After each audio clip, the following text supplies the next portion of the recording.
Pada kesempatan seperti sekarang ini di mana kita sedang mengalami pandemi yang begitu berat, maka salah satu hal yang patut dan harus kita lakukan adalah kita harus tingkatkan doa dan persekutuan dengan Tuhan.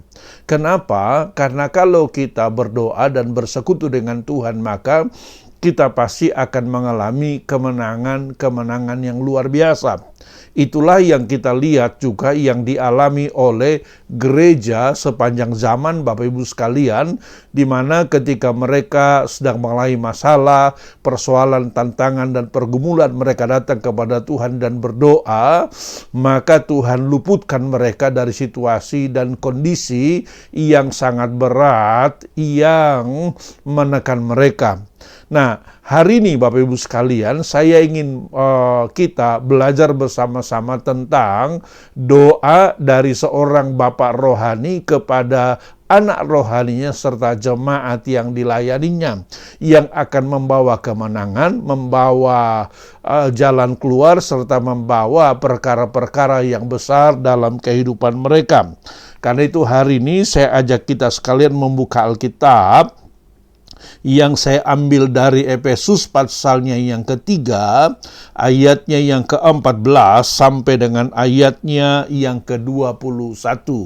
Mari kita buka Alkitab kita bersama-sama, kita akan baca firman Tuhan yang terdapat dalam Efesus pasalnya yang ketiga, ayatnya yang ke-14 sampai dengan ayatnya yang ke-21. Dari firman Tuhan yang dalam Alkitab kita diberikan judul di sana doa Paulus. Saya akan bacakan bagi kita, Bapak Ibu sekalian bisa lihat dalam Alkitabnya masing-masing, sehingga kita semuanya sama-sama dapat berkat dari pembacaan firman Tuhan. Demikianlah firman Tuhan, itulah sebabnya aku sujud kepada Bapa yang daripadanya semua turunan yang di dalam surga dan di atas bumi menerima namanya.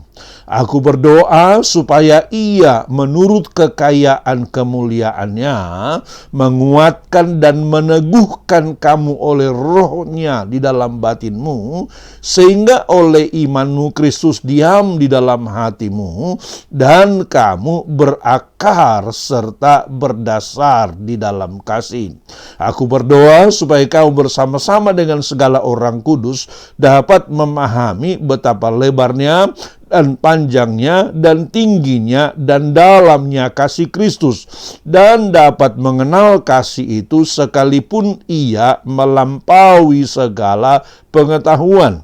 Aku berdoa supaya kamu dipenuhi di dalam seluruh kepenuhan Allah.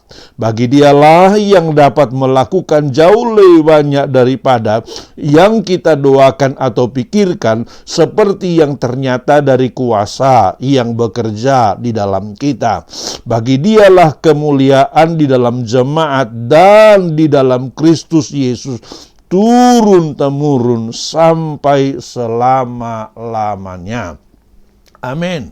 Demikian firman Tuhan. Bapak Ibu sekalian, kalau Bapak Ibu baca Alkitab, maka kita akan temukan banyak contoh-contoh doa yang dipanjatkan oleh tokoh-tokoh Alkitab. Mulai dari Perjanjian Lama, ada doa yang dipanjatkan Musa, ada doa yang dipanjatkan Elia, ada doa yang dipanjatkan berbagai nabi-nabi, Bapak Ibu sekalian, bahkan sampai tokoh-tokoh Perjanjian Baru juga. Termasuk juga kita bisa pelajari doa yang dipanjatkan oleh Yesus, Bapak Ibu sekalian. Bahkan yang diajarkannya kepada murid-muridnya. Artinya adalah, kalau kita pelajari Alkitab, maka kita akan temukan bahwa ada banyak macam-macam doa yang dipanjatkan dalam Alkitab. Tetapi di balik semua doa yang dipanjatkan itu, ujung-ujungnya pasti mendatangkan kemenangan dan mujizat bagi mereka. Sekali lagi, ujung-ujungnya pasti mendatangkan kemenangan, kesembuhan, kekuatan, pemulihan bagi mereka. Nah, hari ini secara khusus kita mempelajari doa yang dipanjatkan oleh Rasul Paulus untuk sidang jemaat yang ada di Efesus dan juga untuk Timotius anak rohaninya yang adalah pemimpin dari jemaat yang ada di Efesus itu. Bapak Ibu sekalian, kalau kita pelajari doa ini, maka tentu kita bisa mempelajari latar belakang dipanjatkannya doa seperti ini oleh Paulus untuk sidang jemaat yang ada di Efesus dan juga untuk Timotius yang adalah anak rohaninya yang juga menjadi pemimpin dari gereja di Efesus pada saat itu, yaitu jemaat di Efesus ini banyak sekali mengalami hambatan-hambatan, tantangan-tantangan, masalah-masalah pada saat itu, sehingga Paulus ingin agar jemaat yang ada di Efesus ini mampu melewati masalah-masalah besar itu, mampu melewati tantangan itu, dan keluar sebagai orang Kristen yang berkemenangan pada saat itu. Nah, kalau kita bandingkan apa yang dialami oleh sidang jemaat di Efesus, yang dialami oleh Timotius dengan yang kita alami pada hari-hari ini, ada kesamaannya, Bapak Ibu sekalian. Kesamaannya adalah sama-sama dihadapkan kepada tantangan dan persoalan.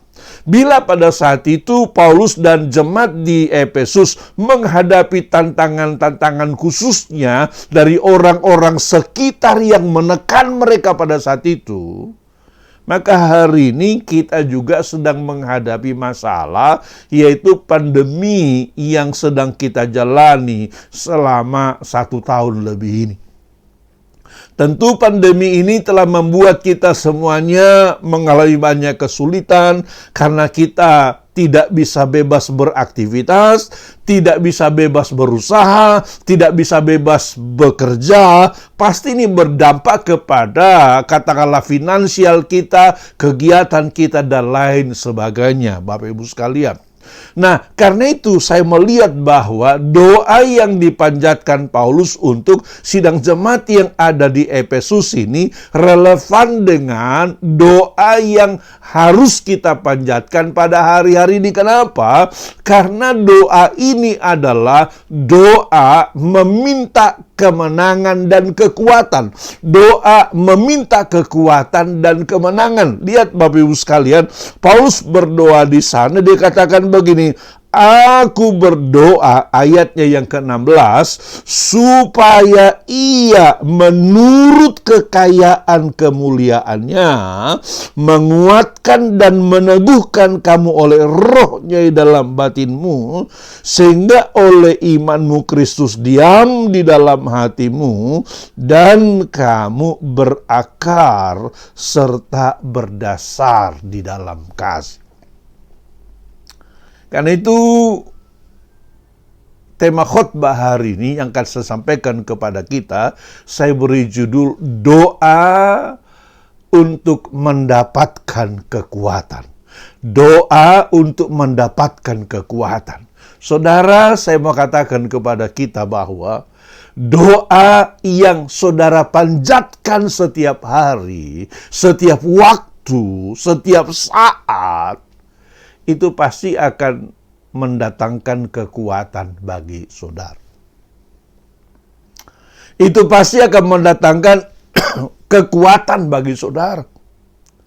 Itu sebabnya saudara perlu memanjatkan doa seperti Paulus memanjatkan doa yang kita baca pada kesempatan ini. Di mana dia berdoa, yang pertama dia doakan di sana, Bapak Ibu sekalian, aku berdoa supaya ia menurut kekayaan kemuliaannya menguatkan dan meneguhkan kamu oleh rohnya di dalam batinmu, sehingga oleh imanmu Kristus diam di dalam hatimu dan kamu berakar serta berdasar di dalam kasih. Jadi masing-masing kita mesti doa apa, saudara? Doa agar Tuhan kuatkan engkau. Doa agar Tuhan kuatkan anggota keluargamu. Doa agar Tuhan kuatkan orang-orang yang ada di sekitarmu. Dan kita percaya apa yang Alkitab janjikan. Doa yang kita panjatkan pasti akan dijawab oleh Tuhan. Doa yang kita panjatkan pasti dijawab oleh Tuhan, sehingga kau pasti akan mengalami kemenangan. Pasti akan mengalami mujizat. Pasti akan mengalami kelepasan. Karena itu saudara, jangan berhenti berdoa. Perbanyak doa. Suatu hari-hari di mana kita sedang mengalami PPKM sekarang ini. Pembatasan kegiatan masyarakat. Harus kita perbanyak berdoa. Perbanyak baca Alkitab. Perbanyak bersekutu dengan Tuhan. Kenapa? Karena ketika engkau perbanyak doa, perbanyak baca Alkitab, perbanyak bersekutu dengan Tuhan, Alkitab katakan di sana, engkau pasti akan menjadi orang yang kuat dalam Tuhan. Bahkan dikatakan di sana, kita akan berakar serta berdasar di dalam kasih. Saudara akan menjadi seperti pohon yang berakar kuat di tanah di mana dia ditanam. Sehingga walaupun ada angin, walaupun ada badai, walaupun ada banjir besar, tidak mencabut dia. Kenapa? Karena dia berakar di tanah di mana dia ditanam. Kehidupan kekristenan saudara, kehidupan kekristenan saya, kehidupan kekristenan kita juga pasti demikian. Karena itu saudara, berdoalah. Minta Tuhan kuatkan dan teguhkan engkau. Minta Tuhan kuatkan dan teguhkan engkau. Mungkin hari-hari ini kau betul-betul sedang mengalami masa-masa yang sulit. Dan kita semua juga mengalami masa-masa yang sulit. Tapi kalau kita minta kekuatan dari Tuhan, Dia pasti akan memberikan kekuatan kepada kita. Dia pasti akan memberikan kekuatan kepada kita. Jadi pertama, berdoa, minta kekuatan dari Tuhan. Yang kedua kita baca di sana, Paulus juga berdoa supaya apa? Supaya dia mengerti kehendak Tuhan dalam masa-masa yang sulit seperti ini. Ayat yang ke-18 dia berdoa begini, aku berdoa supaya kamu bersama-sama dengan segala orang kudus dapat memahami betapa lebarnya dan panjangnya dan tingginya dan dalamnya kasih Kristus. Dan dapat mengenal kasih itu sekalipun ia melampaui segala pengetahuan. Yang kedua yang perlu kita doakan hari-hari ini adalah kita berdoa supaya Tuhan berikan kepada kita hikmat. Sehingga kita faham kedalaman kasih Tuhan pada hari-hari ini. Saudara, oleh karena situasi yang sulit ini, banyak orang sekarang mulai ragu akan kasih Tuhan. Apakah Tuhan masih mengasihi kami? Apakah Tuhan masih menjagai kami? Apakah Tuhan masih melindungi kami? Apalagi mungkin ada keluarga kita yang terpapar, ada keluarga kita yang bahkan meninggal dunia. Di tengah-tengah rasa was-was dan rasa takut itu, banyak orang yang sekarang mulai meragukan kasih Tuhan. Nah, dalam situasi yang seperti ini, yang kedua yang harus kita doakan kepada Tuhan adalah, Tuhan berikan kepadaku hikmat, supaya saya bisa memahami kondisi-kondisi yang sulit ini. Tuhan berikan kepadaku hikmat, Di sini Paulus berdoa, aku berdoa supaya kamu bersama-sama dengan segala orang kudus dapat memahami betapa lebarnya dan panjangnya dan tingginya dan dalamnya kasih Kristus. Jadi kita perlu berdoa sehingga kita paham betul apa sih yang sedang Tuhan kerjakan dalam hidup kita melalui pandemi ini. Apa sih yang Tuhan sedang kerjakan dalam keluarga kita melalui pandemi ini? Apa sih yang Tuhan sedang kerjakan dalam perusahaan kita, pekerjaan kita? Jangan hanya kita lihat sisi negatifnya, Bapak Ibu sekalian. Lihat sisi positif dari apa yang sedang kita hadapi pada hari-hari ini. Kalau engkau tidak mampu melihat sisi positifnya, kau perlu berdoa seperti ini, Tuhan. Berikan kepadaku pengertian. Berikan kepadaku pemahaman. Berikan kepadaku kemampuan untuk melihat kebaikan Tuhan melalui situasi dan kondisi ini. Nanti saudara akan menemukan. Ketika kau menemukan, kau mungkin akan berkata, Tuhan terima kasih. Tuhan izinkan pandemi ini berlangsung. Sehingga saya bisa lebih banyak duduk di bawah kaki Tuhan. Saya bisa lebih banyak membaca Alkitab. Saya bisa lebih banyak merenungi betapa fananya hidup manusia itu. Beberapa waktu yang lalu, Bapak Ibu sekalian, ada seorang jemaat berbincang-bincang dengan saya. Dia berkata begini, Pak Pendeta, saya mendapatkan banyak sekali hal melalui pandemi ini. Saya tanya apa yang Bapak maksudkan. Dia bilang, ya Pak, selama 23 tahun saya berkeluarga dengan istri saya. Dia katakan sangat jarang sekali kami doa bersama. Sangat jarang kami bahkan makan bersama. Dia bilang karena saya tinggal di daerah Bekasi, bekerja di Jakarta. Jam 5 pagi, saya sudah harus berangkat dari rumah. Bisa sampai di kantor jam 7 pagi. Kadang-kadang anak-anak masih tidur.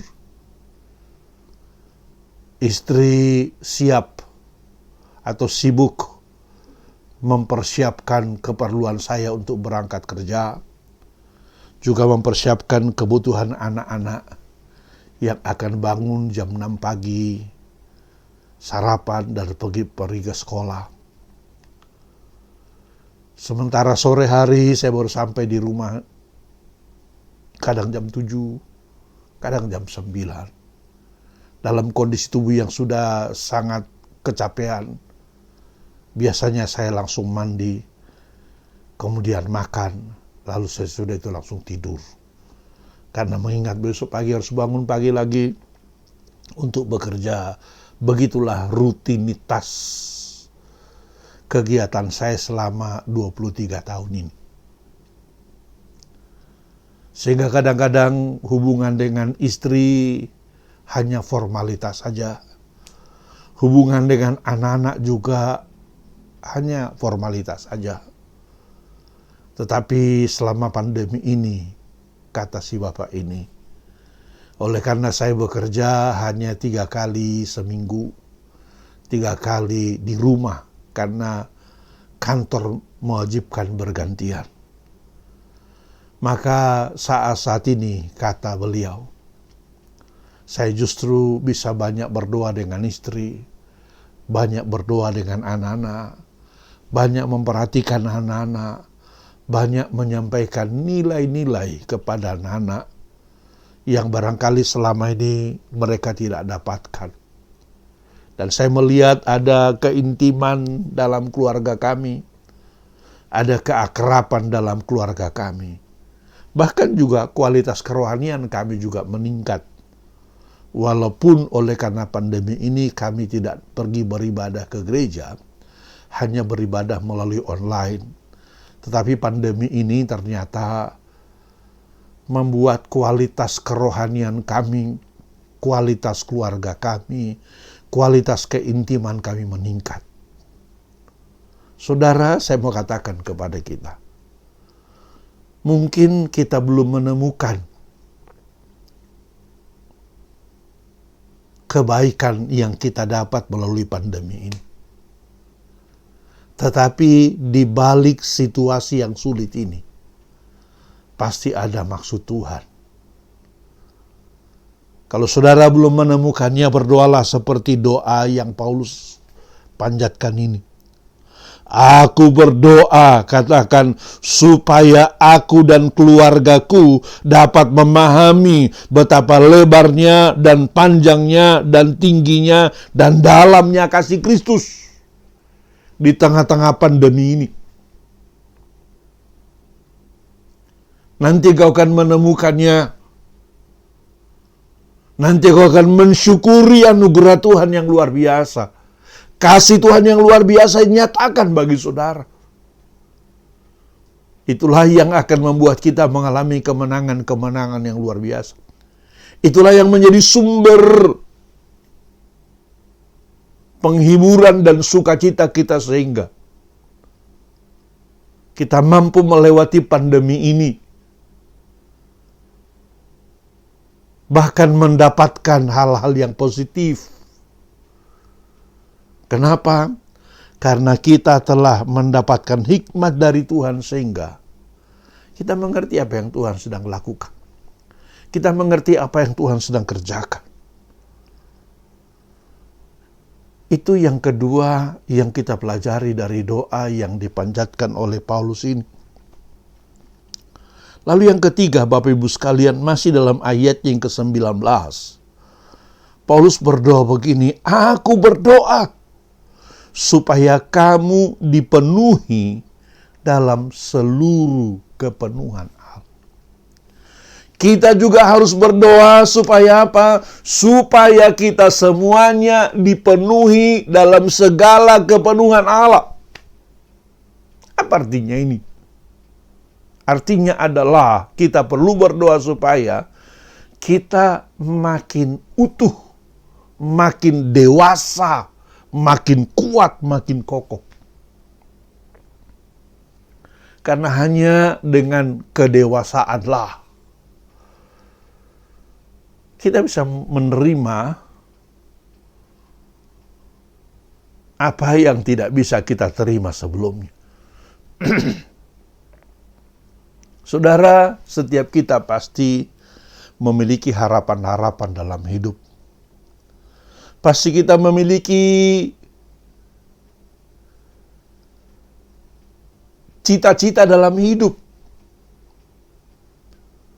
Finansial yang makin membaik, perusahaan yang semakin besar, karir yang semakin meningkat, pelayanan yang semakin maju.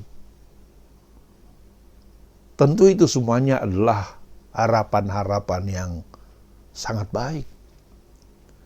Tetapi kadang-kadang harapan kita itu tidak selalu menjadi kenyataan oleh karena kondisi, situasi, dan lain sebagainya. Dalam hal seperti inilah Bapak Ibu sekalian, kita perlu apa? Kedewasaan. Maka kita perlu berdoa. Aku berdoa supaya aku dipenuhi dalam seluruh kepenuhan Allah. Sehingga saya bisa menerima apa yang Tuhan berikan. Saya bisa mensyukuri apa yang Tuhan berikan. Saya bisa menjalani jalan yang Tuhan izinkan ku jalani.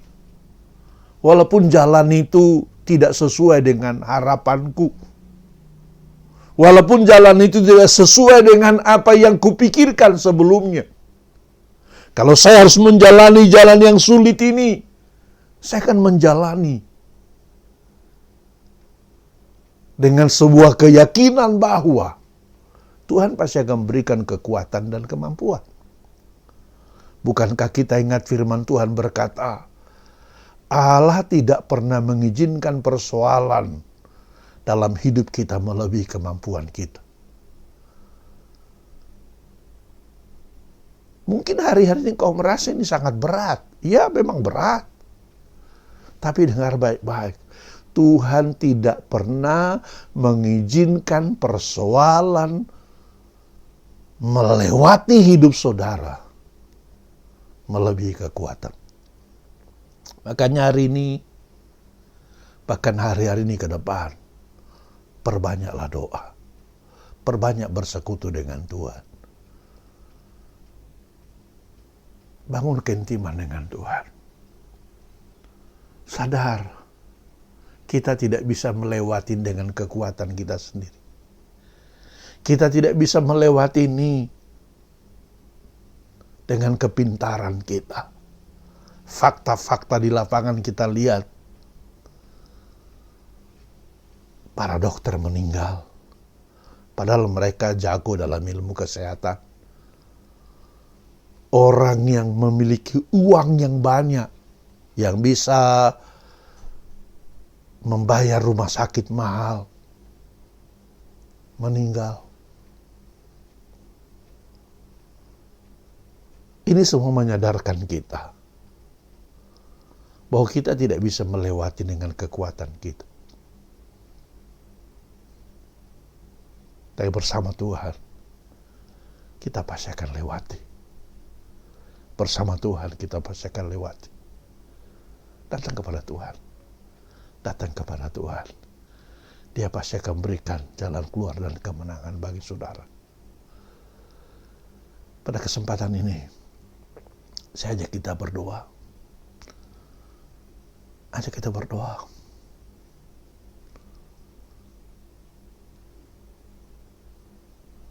Mari angkat tanganmu kepada Tuhan. Angkat tanganmu kepada Tuhan. Doakan doa yang dipanjatkan Paulus ini. Berdoa supaya Tuhan menguatkan dan meneguhkan engkau. Berdoa supaya Tuhan berikan kepadamu hikmat untuk memahami dan mengerti apa yang harus kau lakukan pada masa-masa yang sulit ini. Berdoa agar Tuhan dewasakan kita, penuhkan kita, sehingga kita menjadi orang-orang Kristen yang utuh. Kalau hari-hari yang lalu engkau mengabaikan kedekatanmu dengan Tuhan, kau mengabaikan keintimanmu dengan Tuhan, hari ini, bahkan sampai ke depan, biarlah kita komit makin dekat kepada Tuhan. Mari kita berdoa. Tuhan Yesus, kami telah dengar firman-Mu Tuhan, yang mengajar kepada kami melalui hamba-Mu Paulus, agar kami berdoa untuk mendatangkan kekuatan bagi kami. Biarlah Engkau Tuhan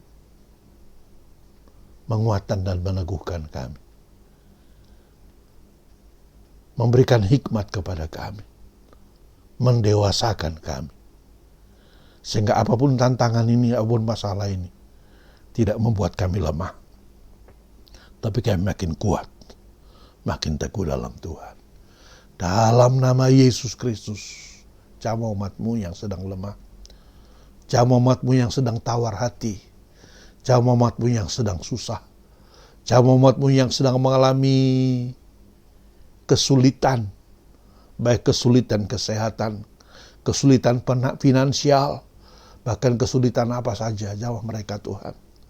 Jangan tinggalkan umat-Mu Tuhan, jangan tinggalkan umat-Mu. Bawa mereka kepada kehendak dan rencana Tuhan untuk kemuliaan dan kebesaran nama Tuhan. Dalam nama Yesus Kristus, kami bersyukur dan berterima kasih kepada Tuhan.